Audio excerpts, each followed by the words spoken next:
성령님, 좋은 아침입니다. 이 시간 성령님을 초청합니다. 오늘도 내 안에 오셔서 하나님을 기쁘시게 드릴 것을 소원하게 해주세요. 오늘 말씀을 통해 구체적으로 무엇을 해야 할지를 깨닫게 해주세요. 깨달은 것을 삶 속에서 실천할 수 있도록 도와주세요. 아멘. 오늘 함께 나누실 하나님 말씀은 레위기 17장 1절에서 16절까지 말씀입니다. 제 17장.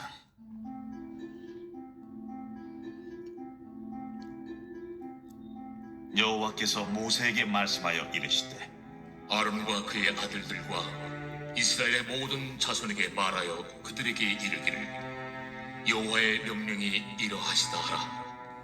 이스라엘 집의 모든 사람이 소나 어린 양이나 염소를 진영 안에서 잡든지 진영 밖에서 잡든지 먼저 회막문으로 끌고 가서 여호와의 성막 앞에서 여호와께 예물로 드리지 아니하는 자는 피 흘린 자로 여길 것이라. 그가 피를 흘렸은즉 자기 백성 중에서 끊어지리라. 그런즉 이스라엘 자손이 들에서 잡던 그들의 제물을 회막문 여호와께로 끌고 가서 제사장에게 주어 화목제로 여호와께 드려야 할 것이요, 제사장은 그 피를 회막문 여호와의 제단에 뿌리고 그 기름을 불살라 여호와께 향기로운 냄새가 되게 할 것이라. 그들은 전에 음란하게 섬기던 순념소에게 다시 제사하지 말 것이니라. 이는 그들이 대대로 지킬 영원한 규례니라. 너는 또 그들에게 이르라. 이스라엘 집 사람이나 혹은 그들 중에 거류하는 거류민이 번제나 제물을 드리되 회막문으로 가져다가 여호와께 드리지 아니하면 그는 백성 중에서 끊어지리라. 이스라엘 집 사람이나 그들 중에 거류하는 거류민 중에 무슨 피든지 먹는 자가 있으면 내가 그 피를 먹는 그 사람에게는 내 얼굴을 대하여 그를 백성 중에서 끊으리니 육체의 생명은 피에 있으리라. 내가 이 피를 너에게 주어 제단에 뿌려 너희의 생명을 위하여 속죄하게 하였나니 생명이 피에 있으므로 피가 죄를 속하느니라. 그러므로 내가 이스라엘 자손에게 말하기를 너희 중에 아무도 피를 먹지 말며 너희 중에 거류하는 거류민이라도 피를 먹지 말라 하였나니, 모든 이스라엘 자손이나 그들 중에 거류하는 거류민이 먹을 만한 짐승이나 새를 사냥하여 잡거든 그것의 피를 흘리고 흙으로 덮을지니라. 모든 생물은 그 피가 생명과 일체라. 그러므로 내가 이스라엘 자손에게 이르기를 너희는 어떤 육체의 피든지 먹지 말라 하였나니, 모든 육체의 생명은 그것의 피인즉 그 피를 먹는 모든 자는 끊어지리라. 또 스스로 죽은 것이나 들짐승에게 찢겨 죽은 것을 먹은 모든 자는 본토인이거나 거류민이거나 그의 옷을 빨고 물로 몸을 씻을 것이며 저녁까지 부정하고 그 후에는 정하려니와 그가 빨지 아니하거나 그의 몸을 물로 씻지 아니하면 그가 죄를 담당하리라. 1절, 2절입니다. 여호와께서 모세에게 말씀하여 이르시되 아론과 그의 아들들과 이스라엘의 모든 자손에게 말하여 그들에게 이르기를 여호와의 명령이 이러하시다 하라.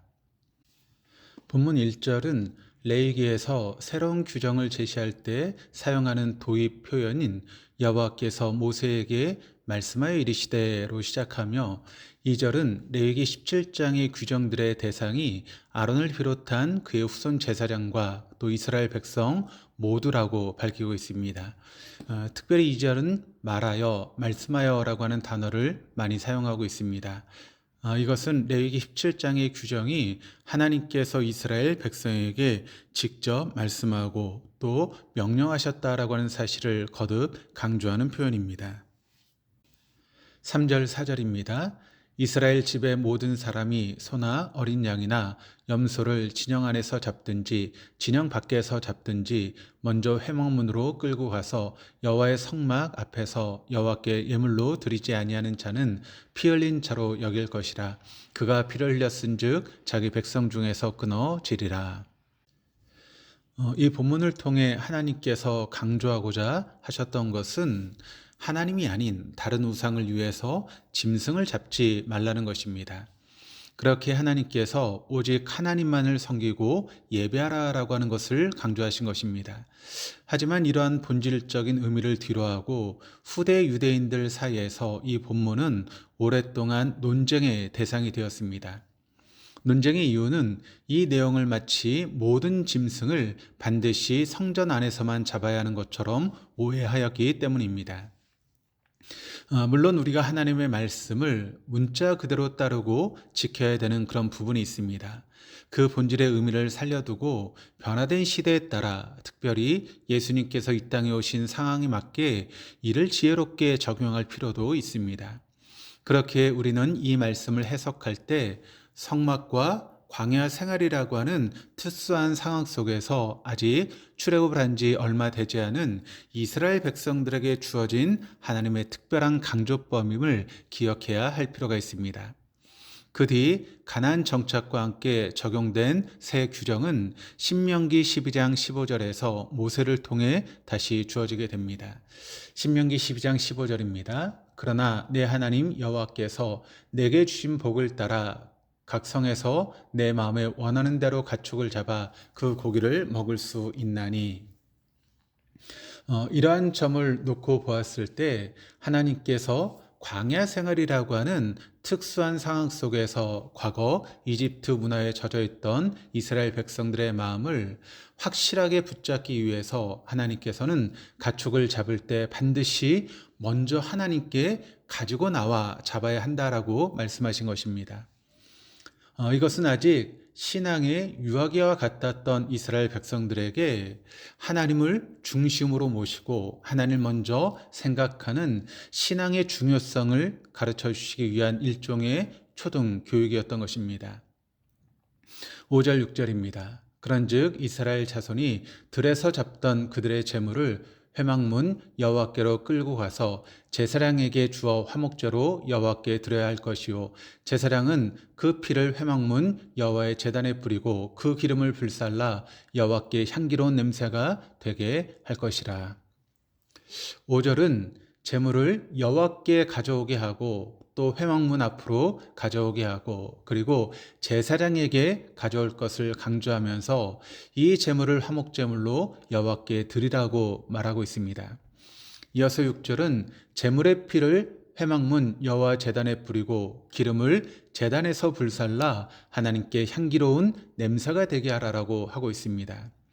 5절에서 말하는 화목제는 역대하 30장 22절에서 볼 수 있는 고기를 나누어 먹는 목적으로 드리는 화목제입니다.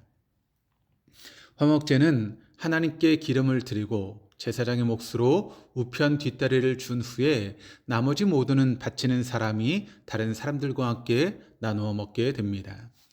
결국 하나님께서는 자신에게 가장 먼저 가지고 오라고 명령하시지만 다시 우리에게 돌려주시는 하나님이십니다. 이는 부모가 자신의 자녀에게 모든 것을 주고자 하나 그 자녀에게 부모 공경의 의미와 부모의 울타리 안에서의 바른 삶을 가르치기 위해서 자녀로부터 부모를 공경하고 부모에게 무언가를 드리는 훈련을 시키는 것과 같습니다. 하나님께서는 우리에게 어떠한 분이시겠습니까? 우리에게 하나라도 더 빼앗으려고 하는 분이시겠습니까? 아니면 우리에게 모든 좋은 것을 주시려고 하시는 분이시겠습니까? 하나님 우리에게 가장 좋은 것을 주시는 참 부모 되시는 분이십니다. 7절 9절입니다. 그들은 전에 음란하게 섬기던 순념소에게 다시 제사하지 말 것이니라. 이는 그들이 대대로 지킬 영원한 규례니라. 너는 또 그들에게 이르라. 이스라엘 집사람이나 혹은 그들 중에 거류하는 거류민이 번제나 제물을 드리되 회막문으로 가져다가 여호와께 드리지 아니하면 그는 백성 중에서 끊어지리라. 7절은 다소 충격적인 내용이 기록되어 있습니다. 이는 순념소에게 제사하지 말라라고 하는 말씀입니다. 이는 단순하게 순념소를 의미하는 표현일 수도 있으나 당시의 이집트 문화 속에서 발견되는 염소 악령을 섬기던 사상을 의미하기도 합니다. 당시 이스라엘 백성들은 음란하게 염소 악령을 섬기는 제사를 드리고 있었던 것입니다. 여기서 말하는 음란은 악령을 섬기는 의식 자체가 성적으로 음란하기도 했을 뿐만 아니라 하나님을 떠나 다른 존재를 섬기는 것 그 자체가 하나님 보시기에 음란이었습니다. 순염소 우상 또는 염소 악령을 섬기는 전통은 이스라엘 백성이 이집트에 살았던 지역인 고센의 인근 도시인 멘데스에서 유행했습니다. 그렇게 하나님께서는 이를 특별히 언급하시며 이것을 섬긴 행위를 멈추라고 명령하시고 계시는 것입니다. 10절에서 12절입니다. 이스라엘 집 사람이나 그들 중에 거류하는 거류민 중에 무슨 피든지 먹는 자가 있으면 내가 그 피를 먹는 그 사람에게는 내 얼굴을 대하여 그를 백성 중에서 끊으리니 육체의 생명은 피에 있음이라. 내가 이 피를 너에게 주어 제단에 뿌려 너의 생명을 위하여 속죄하게 하였나니 생명이 피에 있으므로 피가 죄를 속하느니라. 그러므로 내가 이스라엘 자손에게 말하기를 너희 중 아무도 피를 먹지 말며 너희 중에 거류하는 거류민이라도 피를 먹지 말라 하였나니. 여기서는 세 가지의 중요한 사실을 알려주고 있습니다. 먼저 첫 번째는 동물의 피는 생명이다라고 하는 사실입니다. 두 번째는 그 피는 먹어서는 안 되고 하나님을 향한 제단에서 사용해야 한다는 사실입니다. 그리고 마지막 세 번째는 제단에 사용된 피가 죄를 대속한다라고 하는 사실입니다. 먼저 피를 먹지 못하게 하는 규정은 그 이유를 피에 생명이 있기 때문이다라고 설명하고 있습니다. 이 본문에 대한 전통적인 의미는 피를 생명 유지 수단으로 생각했다라고 볼 수 있습니다. 이는 피를 흘리면 죽게 되는 것이기 때문에 피와 생명을 동일시하고 있으며 피를 먹지 않는 것을 통해 모든 생명에 대한 존중을 표시하는 것이었습니다. 피를 먹어서는 안 되는 두 번째 이유는 짐승의 피를 제단에 뿌려 생명을 위하여 속죄하게 하였기 때문입니다. 사실상 11절은 피가 생명이라고 하는 것을 말하기보다는 이 피는 속죄를 목적으로 주어졌다는 것에 초점을 맞추고 있습니다.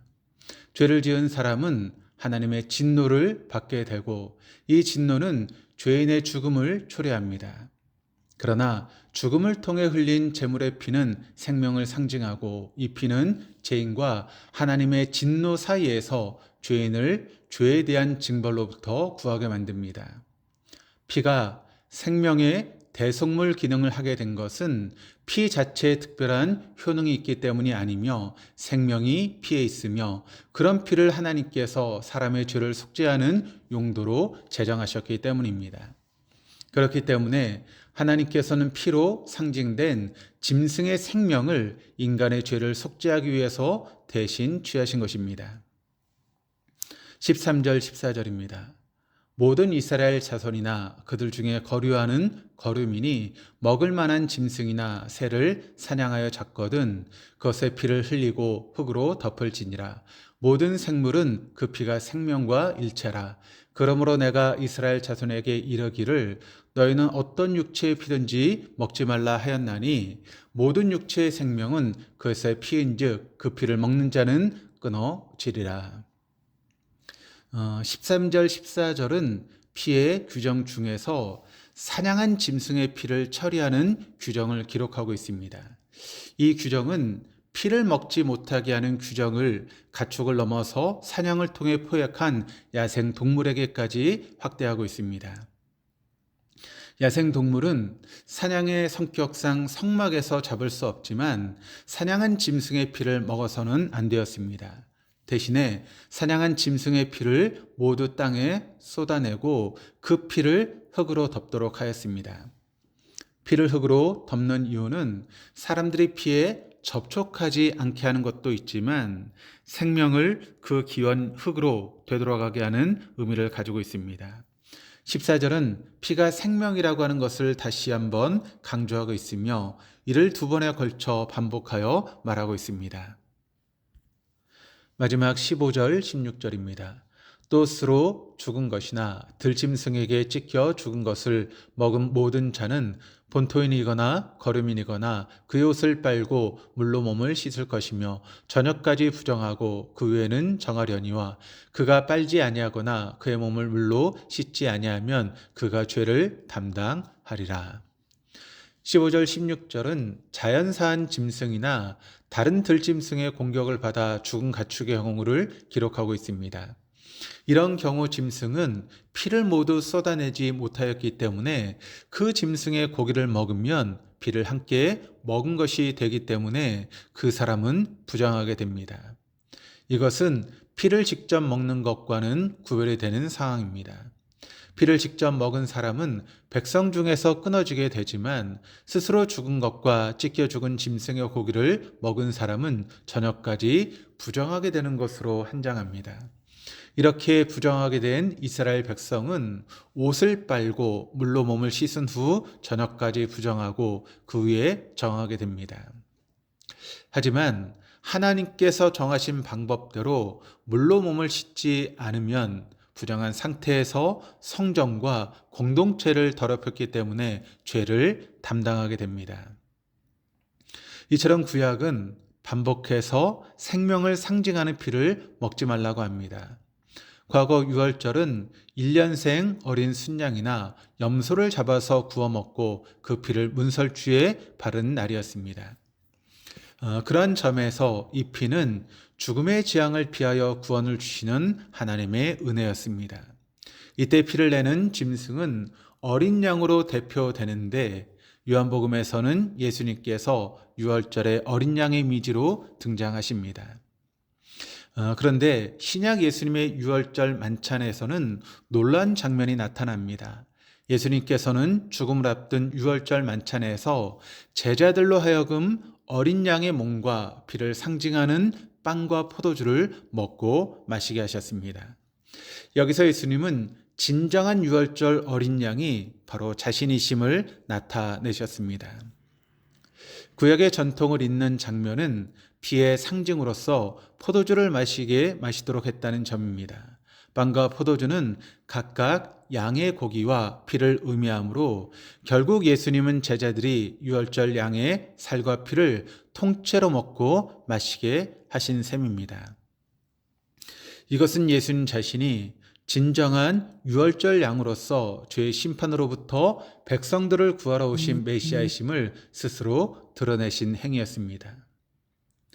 새로워진 유월절 규례에 따라 그 피를 성전 제단에 뿌려 죄사함을 받는 대신 이제 하나님의 백성들을 예수님의 피를 마심으로써 죄로 인한 하나님의 심판을 면하게 된 것입니다. 이렇게 예수님께서는 십자가 위에서 흘리신 언약의 피를 통해 예수님을 따르던 제자들이 교회라고 하는 새로운 성전을 구성하기에 그 피는 곧 새로운 성전, 곧 그 피를 마신 성도들의 교회에 뿌려진 셈이 되는 것입니다. 이 언약의 만찬은 신약에서 영원히 기념할 예식으로 지켜집니다. 예수님의 살과 피를 먹고 마심으로써 신자들은 그리스도의 죽으심에 참여하고 교회의 머리 되시는 예수님과 영적으로 하나가 됩니다. 이와 같은 예수님의 피로 하나 된 공동체는 예수님의 피의 능력으로 온갖 거짓과 불의가 난무하는 세상과 다른 공동체를 만들 수 있는 것입니다. 오늘 기도의 자리에서 눈을 들어 예수님께서 십자가 위에서 허락하신 핏부림의 은혜를 바라보십시다. 우리의 힘과 능력이 아닌 그 피의 능력과 함께 하나님 안에서 담대히 믿음의 길을 걸어갈 수 있는 저와 여러분 우리 모두가 될 수 있기를 주님의 이름으로 축복합니다. 기도하시겠습니다. 우리의 생명의 이유 되시는 하나님 아버지, 오늘 말씀을 통하여 예수님께서 십자가에서 피 뿌려주신 은혜로 인해 우리가 죄사함을 얻었음을 다시금 깨닫게 하여 주시니 감사합니다. 과거 이스라엘 백성들은 흐릿한 은혜 속에서 하나님을 바라보았으나 오늘을 살아가는 우리는 예수님으로 인하여 가장 확실한 하늘의 능력을 소유하게 하심에 감사합니다.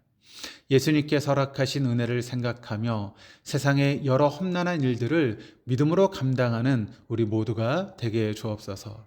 그 결과 거짓이 난무하는 이 세상 속에서 참되신 하나님과 함께 말씀의 삶, 능력의 삶을 살아가는 우리 동덕의 모든 교우들 다 되게 하여 주옵소서. 감사드리며 예수 그리스도의 이름으로 기도드립니다. 아멘.